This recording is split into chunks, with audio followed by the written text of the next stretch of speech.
ট্রেনে ঈদযাত্রার অগ্রিম টিকিট বিক্রি শুরু। অনলাইন টিকিটিংয়ে ব্ল্যাক টিকিট কাটার সুযোগ নেই, দাবি স্টেশন ম্যানেজারের।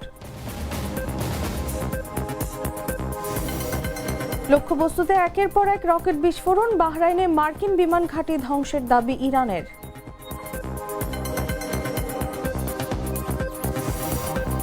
বেঞ্জামিন নেতানিয়াহুর দপ্তরে ইরানের ক্ষেপণাস্ত্র হামলা। নেতানিয়াহুর ভাগ্য অস্পষ্ট বলে দাবি তেহরানের। ভুয়া খবর বলছে ইসরায়েল। মধ্যপ্রাচ্যে অস্থিরতা, আরও বেড়েছে তেলের দাম। আজও ঢাকা থেকে মধ্যপ্রাচ্যগামী 22টি ফ্লাইট বাতিল।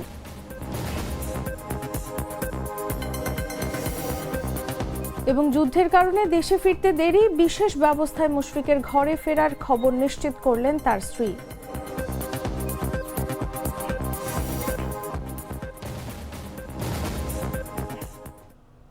এতক্ষণ শুনছিলেন সংবাদ শিরোনাম। দর্শক, আমন্ত্রণ দুপুর 1টা নিউজে, সাথে আছি আমি তাসলিমা তিথি। টুইন লেমন ও অ্যান্টিব্যাকটেরিয়াল ফর্মুলা বাসনকে চকচকে জীবাণুমুক্ত করে আমাদের দেয় গ্লিটার গ্যারান্টি। চলে যাচ্ছি পুরো খবরে। আসন্ন ঈদ উল ফিতর উপলক্ষে অগ্রিম টিকিট বিক্রি শুরু করেছে বাংলাদেশ রেলওয়ে। মঙ্গলবার সকাল 8টায় পশ্চিমাঞ্চলে গমনকারী ট্রেনের অগ্রিম টিকিট বিক্রি শুরুর মধ্য দিয়ে এই কার্যক্রম শুরু হয়েছে। আজ যারা টিকিট সংগ্রহ করবেন তারা আগামী 13 মার্চ ভ্রমণ করতে পারবেন। এবার প্রচলিত অনলাইন টিকিটিংয়ে ব্ল্যাক টিকিট কাটার সুযোগ নেই বলে জানিয়েছেন স্টেশন ম্যানেজার মোহাম্মদ সাজিদুল ইসলাম। বলেন, এবার টিকিট যার, ভ্রমণ তার। অনলাইনে টিকিট বিক্রির যে সিস্টেম চালু হয়েছে, এই সিস্টেমটাকে আমরা স্বাগত জানাই। কিন্তু আমরা যতটুকু জানি, অনলাইন টিকিটিংয়েও কালোবাজারিদের থাবা থাকে। তো আমরা টিকিট কালোবাজারিদের যেই থাবা, ওই থাবা থেকে মুক্তি চাই, যেন জনগণ নির্বিঘ্নে অনলাইনে টিকিট ক্রয় করতে পারে। আমি মনে করি যে তত্ত্বাবধায়ক সরকারের প্রথম ইউনূস সরকারের প্রথম বছরে যেরকম রেলের যাত্রাটা খুব ভালো ছিল, টিকিট প্রাপ্তি এবং টাইম মতো রেল ছাড়া এটা যেমন ছিল, সেই রকম আমি আশা করি। এইবার তো রেলের দেখা যাচ্ছে টাইম একবারেই শিডিউল বিপর্যয়, 1 ঘন্টা 2 ঘন্টা 3 ঘন্টাও লেট আছে। এইবার যেন এটা না হয়, তাহলে মানুষের অনেক ভোগান্তি হবে। ঈদ উল ফিতর 2026 উপলক্ষে অগ্রিম টিকিট প্রদানের আজকে প্রথম দিন। আজকে 13 মার্চ তারিখের আন্তনগর ট্রেনের টিকিট প্রদান করা হচ্ছে। এই কার্যক্রম চলবে 9 তারিখ পর্যন্ত। 9 তারিখে 19 মার্চ তারিখের অগ্রিম টিকিট প্রদান করা হবে। সকাল 8 ঘটিকা থেকে পশ্চিমাঞ্চলের আন্তনগর ট্রেনের টিকিট অনলাইনে প্রদান করা হচ্ছে। আর বেলা 14 ঘটিকা থেকে পূর্বাঞ্চলের আন্তনগর ট্রেনের টিকিট প্রদান করা হবে, যার শতভাগ অনলাইনে পাওয়া যাবে। প্রচলিত টিকেটিং সিস্টেমে টিকিট ব্ল্যাকের কোনো সুযোগ নেই, কারণ 100% টিকিট অনলাইনে। আপনি আপনার ঘরে বসে প্রচলিত বিধি অনুসরণ করেই তো আপনি টিকিট কাটবেন। কাজে এইখানে টিকিট ব্ল্যাক হওয়ার কোনো সুযোগ নেই। কাউন্টার থেকে তো কোনো টিকিট প্রদান করা হচ্ছে না, বা কাউন্টার থেকে টিকিট বাইরে যাচ্ছে, বিষয়টা এরকম হওয়ার সুযোগ নেই। দর্শক, ট্রেনের টিকিটের সবশেষ তথ্য জানাতে এই মুহূর্তে কমলাপুর স্টেশনে আছেন সহকর্মী সিফাত আল ফাহিম। সরাসরি যাচ্ছি তার কাছে। রয়েছি রাজধানীর কমলাপুর রেল স্টেশনে। যদি একটু জানিয়ে দিই যে আজকে সকাল থেকেই বিক্রি শুরু হয়েছে ঈদ যাত্রার অগ্রিম টিকিট কেনাবেচা, এবং আজকে সকাল থেকে এখন পর্যন্ত প্রায় 90% টিকিট কিন্তু ইতিমধ্যে বিক্রি হয়েছে, এমন তথ্যই কিন্তু জানিয়েছে যে কমলাপুর রেল স্টেশনের স্টেশন ম্যানেজার যিনি রয়েছেন তিনি। এবং একই সাথে এবারের ঈদ যাত্রায় কালোবাজারি রোধে সকল টিকিট কিন্তু এবার অনলাইনে বিক্রি হবে বলেও কিন্তু তিনি আমাদেরকে নিশ্চিত করেছেন। এবং ঈদ যাত্রাকে ঘিরে ইতিমধ্যে কমলাপুর রেল স্টেশনের সকল ধরনের যে নিরাপত্তা ব্যবস্থাপনা, সেটিও কিন্তু জোরদার করা হয়েছে। এবং আজকের যদি একটু তথ্য দেই যে আজকে মোট 13,000 টিকিটের মধ্যে এখন পর্যন্ত সর্বশেষ তথ্য অনুযায়ী 11,000 টিকিট কিন্তু ইতিমধ্যে বিক্রি হয়ে গিয়েছে। এবং আমরা প্রতিবারই যে বিষয়টি দেখি যে ঈদ যাত্রার টিকিট বিক্রিকে ঘিরে বিভিন্ন যারা যাত্রীরা রয়েছেন তারা অনলাইনে টিকিট কেটে থাকেন এবং তারা নানান ধরনের সমস্যাতেও পড়ে যান টিকিট কাটতে। সেক্ষেত্রে এই জায়গাটির যিনি স্টেশন মাস্টার রয়েছেন তিনি আমাদেরকে যে তথ্যটি জানিয়েছেন যে এবার মূলত দেশের পূর্বাঞ্চল এবং পশ্চিমাঞ্চলে দুটি আলাদা সময়ে এই সমস্যা সমাধানে টিকিট কাটার ব্যবস্থাপনাও তা রেখেছেন। এবং আজকে মূলত এই মাসের 13 তারিখে যে ঈদ যাত্রার অগ্রিম টিকিট সেটি কিন্তু বিক্রি শুরু হয়েছে এবং ঈদ যাত্রার অগ্রিম টিকিট বেচা-কেনা থেকে শুরু করে বিক্রিকে শুরু করে এবং আসন্ন ঈদ যাত্রাকে ঘিরে সকল ধরনের প্রস্তুতিও নিয়েছে বাংলাদেশ রেলওয়ে, এমন তথ্য কিন্তু আমরা জানতে পেরেছি। এবং এটি ছিল রাজধানীর কমলাপুর রেল স্টেশন থেকে এর সর্বশেষ। ট্রেনের টিকিটের সবশেষ তথ্য জানাচ্ছিলেন সহকর্মী সিফাত আল ফাহিম। চলে যাচ্ছে অন্যান্য সংবাদে। যুক্তরাষ্ট্র, ইসরায়েল ও ইরানের মধ্যে চলমান যুদ্ধ নিয়ে নিরাপত্তাজনিত কারণে এখন পর্যন্ত বাংলাদেশ থেকে 131টি ফ্লাইট বাতিল করা হয়েছে। এদিন বাতিল হয়েছে 22টি মধ্যপ্রাচ্যগামী ফ্লাইট। মঙ্গলবার সকালে ঢাকার হযরত শাহজালাল আন্তর্জাতিক বিমানবন্দর সূত্রে এই তথ্য জানা গেছে। এদিন মধ্যপ্রাচ্যগামী মোট 22টি ফ্লাইট বাতিল ঘোষণা করেছে এভিয়েশন। তবে ধীরে ধীরে পরিস্থিতি স্বাভাবিক হচ্ছে। বড় ধরনের হামলা এখন আর খুব একটা হচ্ছে না মধ্যপ্রাচ্যে। জানা গেছে, মার্কিন যুক্তরাষ্ট্রের ঘাঁটিতে হামলার পর অন্যান্য স্থানে যেহেতু হামলা হচ্ছে না, তাই মধ্যপ্রাচ্যের কিছু কিছু জায়গাতে ফ্লাইট চালু করেছে স্বল্প পরিসরে। তবে 2 থেকে 3টি দেশ এখনও থমকে আছে ফ্লাইট পরিচালনা থেকে। হযরত শাহজালাল আন্তর্জাতিক বিমানবন্দরে যেসব ফ্লাইট বাতিল করা হয়েছে তার মধ্যে কাতারের 4টি, আমিরাতের 4টি, গালফ এয়ারের 4টি, ফ্লাই দুবাইয়ের 4টি, কুয়েতের 2টি এবং জাজিরা এয়ারলাইন্সের 4টি। সব মিলিয়ে 22টি ফ্লাইট বাতিল ঘোষণা করেছে সিভিল এভিয়েশন।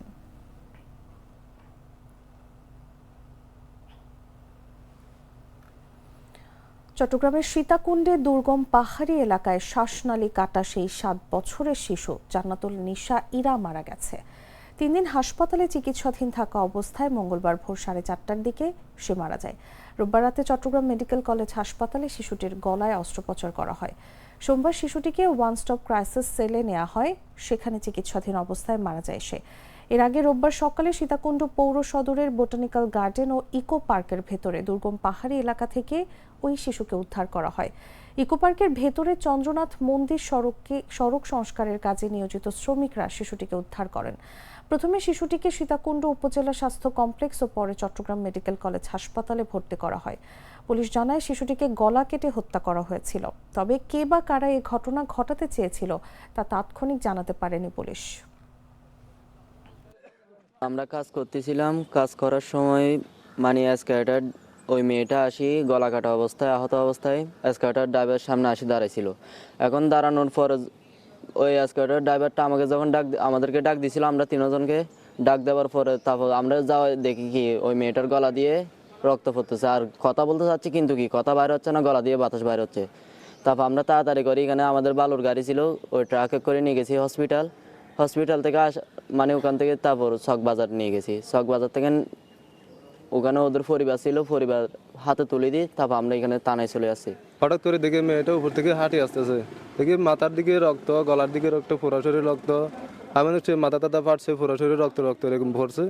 আবার নামে জিজ্ঞাসা করলাম মেয়েটারে, তোমার কি অবস্থা, তোমার কে মারছে? কথা কইতে পারে না, দেখি গলার মধ্যে হাত দিয়ে রাখছে। তারপরে জিজ্ঞাসলাম তোমার কে মারছে? তোমার ভাই? কই না। তোমার মা? না। বাবার যখন কথা কইলাম, তোমার বাবা? কই এমনি কলার ইশারা করে বুঝা দিল এর বাবা মার কাটছে। আমি তখন লগে আমাদের বালুর গাড়ি গেছে উপরে, বালুর গাড়ি করে নিচে পাঠা দিছে। ডান কফি ক্যান্ডি, কররা কফি, কঠিন স্বাদে হাইকে বলো বাই। জানাবো আন্তর্জাতিক সংবাদ।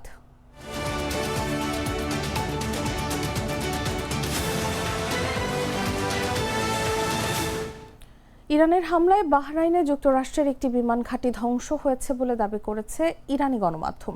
ইরানের ইসলামিক রেভলিউশনারি গার্ড কোর বা আইআরজিসির সঙ্গে সম্পর্কিত ফার্স্ট নিউজ এজেন্সি প্রকাশিত ফুটেজে দেখা গেছে দূরবর্তী লক্ষ্যবস্তুতে একের পর এক রকেট বিস্ফোরিত হচ্ছে। সংস্থাটি দাবি করেছে, আইআরজিসির ড্রোন ও ক্ষেপণাস্ত্র হামলায় বাহরাইনের শেখ ইসা অঞ্চলে অবস্থিত মার্কিন ঘাঁটিতে একটি কমান্ড ও স্টাফ বিল্ডিং ধ্বংস হয়েছে এবং জ্বালানির ট্যাঙ্কে বিস্ফোরণ ঘটেছে।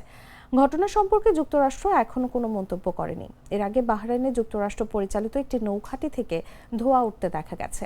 মার্কিন পররাষ্ট্র দপ্তর যুক্তরাষ্ট্রের নাগরিকদের বাহরাইন সহ মধ্যপ্রাচ্যের আরও 1 ডজন দেশ অবিলম্বে ছাড়ার নির্দেশ দিয়েছে।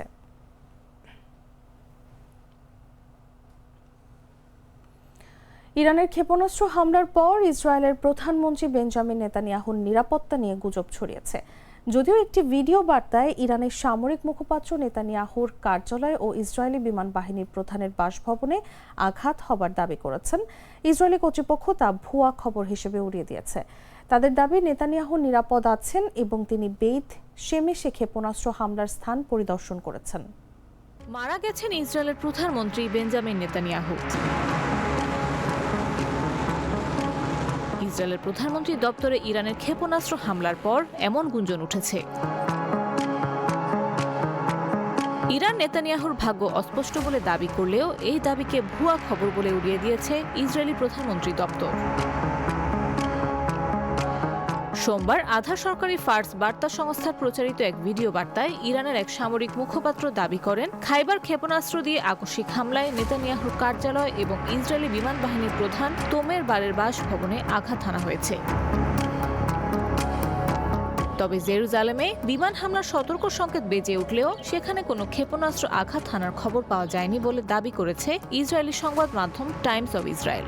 নেতানিয়াহুর কার্যালয়ও অক্ষত রয়েছে বলে জানিয়েছে তারা। এদিকে ব্রিটিশ সংবাদ মাধ্যম স্কাই নিউজ জানিয়েছে, নেতানিয়াহু সোমবার বেত শেমেশে ইরানি ক্ষেপণাস্ত্র হামলার স্থান পরিদর্শন করেছেন। ইসরায়েলের উদ্ধারকারী সংস্থাগুলো নিশ্চিত করেছে, জেরুজালেম সহ একাধিক স্থানে ইরানি ক্ষেপণাস্ত্র আঘাত হেনেছে। বেত শেমেশে একটি সিনাগগে হামলায় 9 জন নিহত হয়েছেন বলে জানানো হয়েছে। নেতানিয়াহুর দপ্তরের ভাষ্য অনুযায়ী প্রধানমন্ত্রীর নিরাপত্তা অক্ষুণ্ণ রয়েছে এবং তার বিরুদ্ধে হামলার দাবি ভিত্তিহীন। নিউজ ডেস্ক, জাগো নিউজ। মধ্যপ্রাচ্যে চলমান সংঘাতময় পরিস্থিতির কারণে বিশ্বব্যাপী অব্যাহতভাবে বাড়ছে তেলের দাম। মূলত তেল উৎপাদনকারী ওই অঞ্চল থেকে স্বাভাবিক সরবরাহ হুমকির মুখে পড়ায় এমন পরিস্থিতি তৈরি হয়েছে। ব্রেন্ট অপরিশোধিত তেলের দাম প্রায় 1.9% বেড়ে ব্যারেল প্রতি $79.25 দাঁড়িয়েছে, যেখানে যুক্তরাষ্ট্রে লেনদেন করা তেলের দাম প্রায় 1.5% বেড়েছে। ইরানের উপর যুক্তরাষ্ট্র ও ইসরায়েলের আক্রমণ শুরু হওয়ার পর থেকেই বিশ্বব্যাপী তেল ও গ্যাসের দাম বেড়েছে। বিশ্বের অন্যতম বৃহৎ রপ্তানিকারক কাতার এনার্জি তাদের স্থাপনাগুলোতে সামরিক হামলার পর উৎপাদন বন্ধ করে দেয়ায় সোমবার প্রাকৃতিক গ্যাসের দামও বেড়ে গেছে। এদিকে বিশ্বের অন্যতম গুরুত্বপূর্ণ সমুদ্রপথ হরমুজ প্রণালী পুরোপুরি বন্ধ করে দেওয়ার ঘোষণা দিয়েছে ইরানের ইসলামী বিপ্লবী গার্ড কোর। তারা হুঁশিয়ারি দিয়ে বলেছে, এই পথ দিয়ে কোনো জাহাজ পার হওয়ার চেষ্টা করলে সেটি পুড়িয়ে দেবে।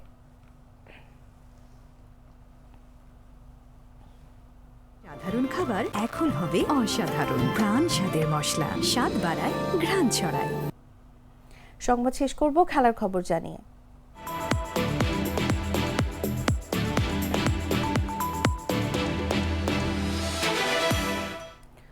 পবিত্র উমরা হজ পালন করতে সৌদি আরবের মক্কা নগরীতে গিয়েছিলেন বাংলাদেশ দলের মুশফিকুর রহিম, কিন্তু ফেরার পথে বাধে বিপত্তি। ইসরায়েল আক্রমণ করে বসে ইরানে, ফলে পুরো মধ্যপ্রাচ্যে দেখা দেয় অস্থিরতা।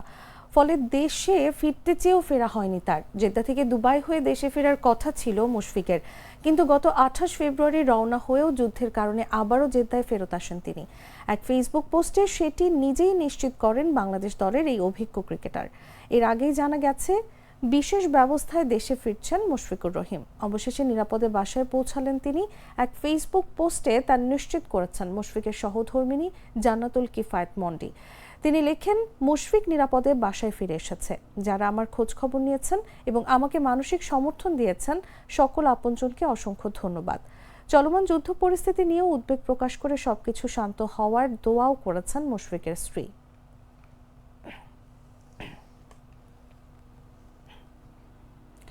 দর্শক, সংবাদ শেষ করার আগে শিরোনামগুলো জানিয়ে দিচ্ছি আরো একবার।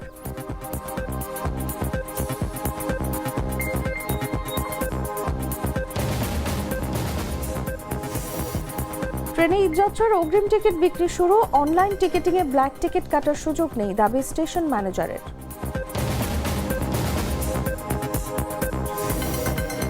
লক্ষ্যবস্তুতে একের পর এক রকেট বিস্ফোরণ। বাহরাইনে মার্কিন বিমান ঘাঁটি ধ্বংসের দাবি ইরানের।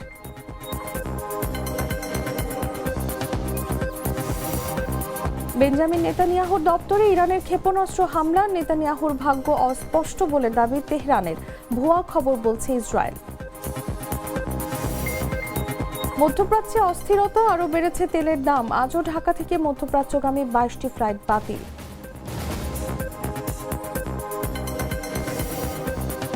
এবং যুদ্ধের কারণে দেশে ফিরতে দেরি, বিশেষ ব্যবস্থায় মুশফিকের ঘরে ফেরার খবর নিশ্চিত করলেন তার স্ত্রী।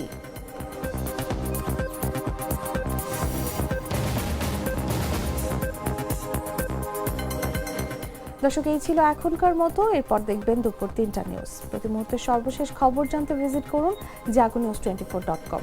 ফলো করুন আমাদের ভেরিফাইড ফেসবুক পেজ এবং সাবস্ক্রাইব করুন জাগো নিউজের ইউটিউব চ্যানেল। ধন্যবাদ সবাইকে।